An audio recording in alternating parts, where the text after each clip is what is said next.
नमस्कार मंडळी. बऱ्याच जणांच्या कमेंट आलेल्या होत्या की जीवामृत सोडलेल्याचा नेमका फायदा काय सांगता तुम्हाला सांगा. जीवामृत केल्यानं भरपूर प्रमाणाचे जीवाणू तयार होते. जीवामृतात माती पिकावर दोन्हीवर काम करते. माती भुसभुशीत करते, मातीतली आर्द्रता वाढविते, सॉईल कार्बन वाढविते, सिलिकॉन, फॉस्फरस, झिंक, कार्बन असे वेगवेगळे घटक तयार, जे पिकाला लागणारे घटक ते सगळे तयार होते. आणि याच्यातून परत काही दिवसांनी 20 दिवसांनी जर एका जागेवर आपण जीवामृत ओतलं मातीवर, तर तिथं गांडुळाची संख्या जास्त वाढते. कधी तुम्ही बी ट्राय करून बघा, एका जागेवर ओतून बघा, तर बरोबर गांडूळ 20 दिवसात येतात म्हणजे येते.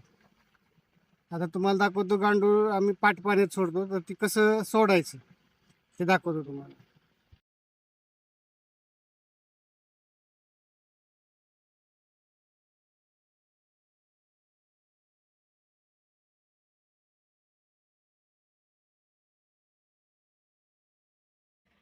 काही जीवाणू काय करतात, काही जीवाणू नायट्रोजन तयार करतात, काही जीवाणू फॉस्फरस तयार करतात, काही जीवाणू झाड हिरवत तयार करण्यासाठी ठेवण्यासाठी मदत करतात, काही जीवाणू कार्बन तयार करतात, काही जीवाणू गंधक तयार करतात. असे बरेच प्रकारचे जीवाणू आहेत, आपल्याला माहीत सुद्धा नाहीत. त्याच्यापेक्षा जास्त जीवाणू आहेत.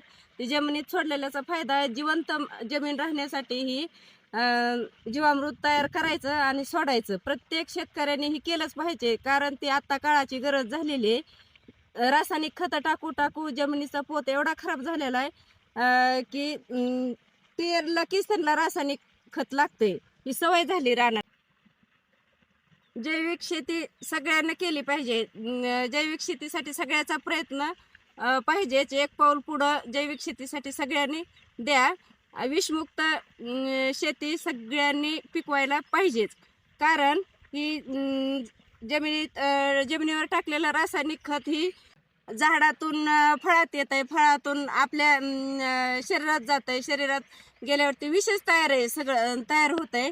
त्यामुळं विषमुक्त अन्न खायचं जर असेल आपल्याला, तर ही जैविक शेती, सेंद्रिय शेती केलेली फायद्याची सगळ्या शेतकऱ्यांपर्यंत हा माझा व्हिडिओ जायला पाहिजे, एवढीच माझी अपेक्षा आहे. तुमचा सपोर्ट आम्हाला पाहिजे. धन्यवाद.